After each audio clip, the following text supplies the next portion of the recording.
Hello guys, দেখতে পাচ্ছ main road দিয়ে এটা ভুটভুটি যাচ্ছে, একদম ওভারলোড। এটা বালুঘাটের দিকে যাচ্ছে, আর এই দিক দিয়ে সোজা কলকাতার রাস্তা, কলকাতা শিলিগুড়ি এদিক দিয়ে আসা যায়।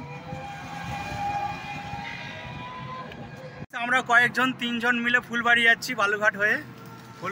ফুলবাড়িতে একটু এমার্জেন্সি নেই, একটু কাজের দরকার আসছে, ওই জন্য যাচ্ছি। তো রাস্তার মধ্যে কয়েকটা ভুটভুটি দেখতে পেলাম, তো গাড়িগুলো আমি দেখাচ্ছি ভালো করে, তো আমার ভিডিওটা দেখতে থাকো। ভুটভুটি পার্ট লোড করা গাড়ি, কাঁটা ওজন করতেছে। ভালো হয়েছে গাইস, একটা ভুটভুটি গেল। তো এই যে গাইস সামনের এই গাড়িটা, আরেকটু আগে বললাম কাঁটার মধ্যে ওজন করতেছিল যে পাটের গাড়িটা, এই ভুটভুটিটা এই যে আসতেছে, আবার পার্ট লোড করা একদম গাড়ি। ও মোটামুটি 25 কুইন্টালের উপর পার্ট লোড আছে যে গাড়িটা গেল। গাইস এই যে নিউ মডেল একটা ভুটভুটি, দারুণ দেখতে।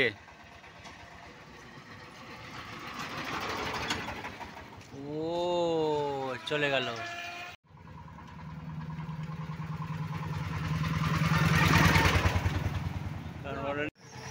না হলে যাবো না, বললাম তুই ইয়াদ করে নিয়ে যা, বুঝলি।